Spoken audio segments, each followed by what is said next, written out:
Da, da, da, da, da, da, da. Hello, gorgeous humans. It's Leonie, and I'm back with Leonie Dawson Refuses to Be Categorized. And I'm even recording this on my actual microphone in my office instead of sticking it down the front of my overalls and just talking on my phone while I'm doing school run. Ba ba da ba ba ba da da. Look at you. You're so lucky. Look at how I treat you guys. I'm gifting you with a microphone session. So fun. So today I wanted to talk to you about how I've sold over $1 million in books, how my books have been over used by over 400,000 people worldwide, and just that journey of becoming an author. Really, it's something I get asked about a lot. So I thought I would have kind of a bit of a session today to share about that experience. So, I'd always wanted to write a book, and I knew that one day I would be an author. When I was about 23, I ended up doing this kind of fun, creative side project, and I created what I now realize was like a graphic zine, and turned it into a book. And it was called Today I Grew Like a Wildflower. And I used Lulu to do print on demand for it. And that was really fun. And that was just such a great experience and an experiment for me just to like show myself that I could actually do it. And I gave myself a really short, sharp deadline, as I do with most things. I created it in a month while I was working full time in the public service. And then I put it out in the world, and it sold a few hundred copies. And I was just absolutely chuffed and delighted with that. And then I carried on my merry way with creating other things then. Around about 2009, I was pregnant with my first baby. And I knew that the year ahead, aka 2010, was going to be a really challenging one. I knew that it wouldn't be an easy initiation into motherhood. I knew that things were going to get really hard, and I knew that I needed to create something to be able to hold on to during those times and remind myself of who I was and what I wanted to create in this world. And so I wanted to set myself some goals for the year ahead. But when I looked around, there really wasn't much out there at the time about goals. Um, and the stuff that was out there was very, very like black and white and really masculine and really kind of like money and career focused. Where for me, I wanted something that was really rainbow and lush and inspiring to look at, and it felt creative. And what's more, it looked at every part of my life, not just kind of like the outward levels of success, but I wanted to look at my self care and my creativity and my relationship and friendships and mothering and all that sort of stuff. And I wanted to incorporate that into a really holistic book. And so I decided that I would create one for myself as kind of a gift to myself. And I think I took about 3 days to do it. And once I'd finished it, I thought, oh, this is like super cute. And I might just pop it up online and see if anybody else wants to buy it. And I just put it up as a PDF online because, like, seriously, I did this on Boxing Day, guys. It was December 26th. And I thought it'd be like super cool if maybe like 100 people bought it. And that year, 1,000 people bought it.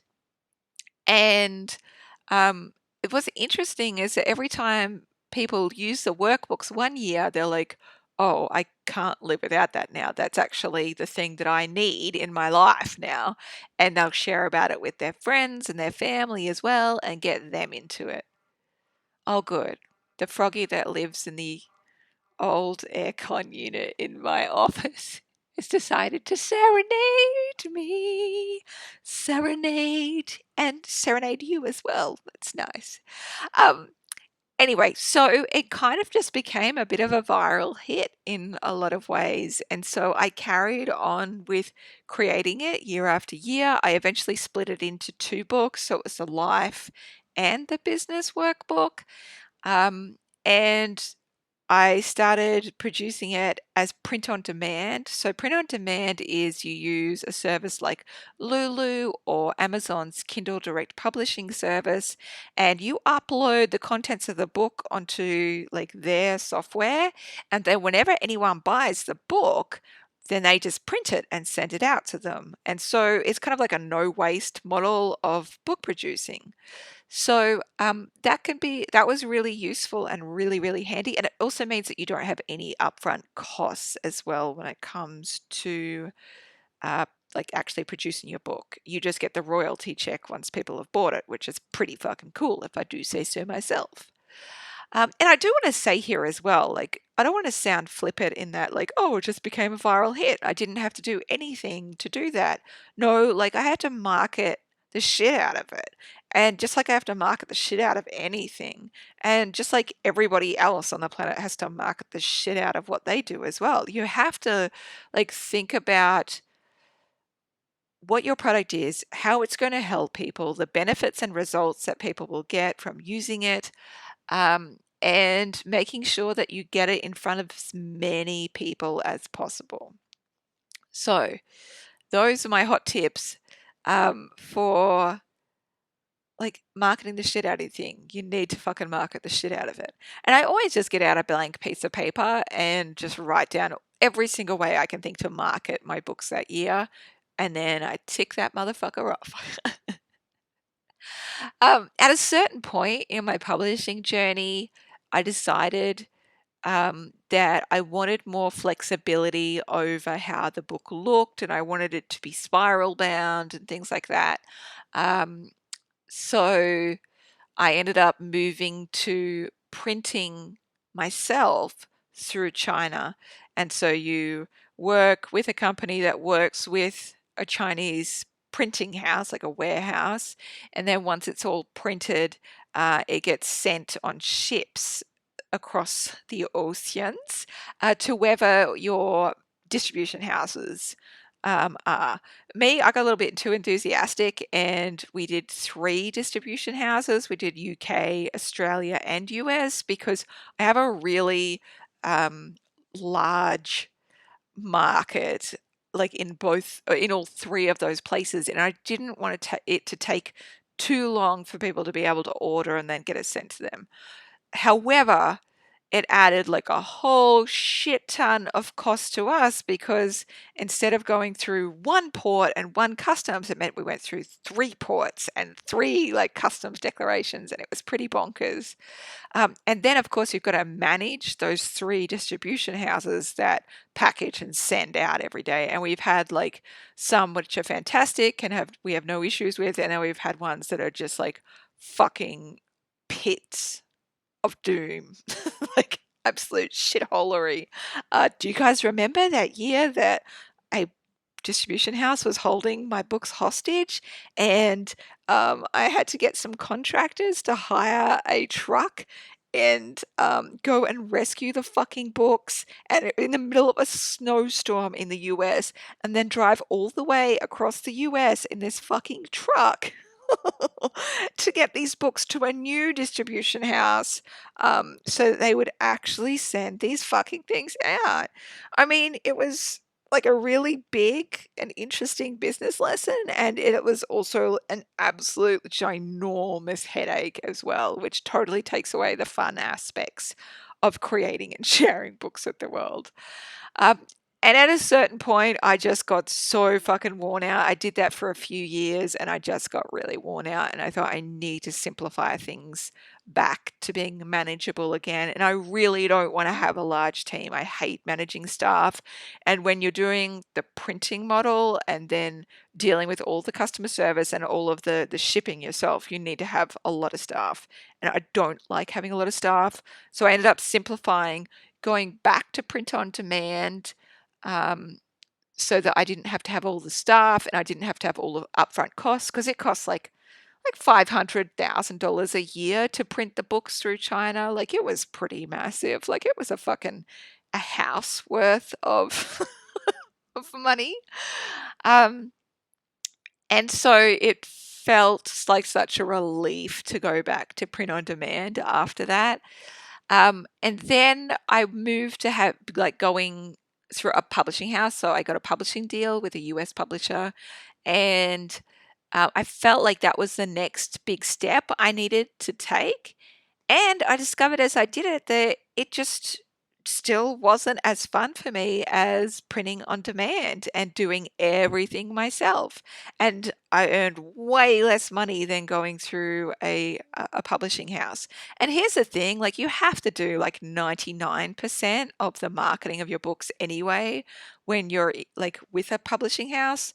So for me, I was like, look, I'll just prefer to do 100% and get 100% of the profit instead of a fucking tiny amount of the profit, because I don't see the win here in going with the publishing house. So this year I'm going back to print on demand. I'm bringing out some new products into the product range, which is pretty fun. Um, there'll be 5 products all up that you can buy, and I think, oh god, don't hold me to it, but I think I've worked out a way that they can be spiral bound and print on demand. So I'm in the final testing stages of that, and I'll let you know how that goes. Well, you'll just fucking see it when it comes out. So that's the journey of these beautiful workbooks. This is my 11th year in producing them. Been used by over 400,000 people worldwide, over 150 countries we've sold to. It's pretty phenomenal. I'm pretty thrilled to be here, and I love that the workbooks are such an important part of people's lives. It's totally an important part of my life too, because I made them for me, remember, and I still use them religiously every year. In fact, like, oh my God, guys. So I just did my, like, as I was going through my old 2020 books while I was editing, just because I needed to reference a few pages and stuff like that. And I came across what I wrote in my 2020 life workbook this year.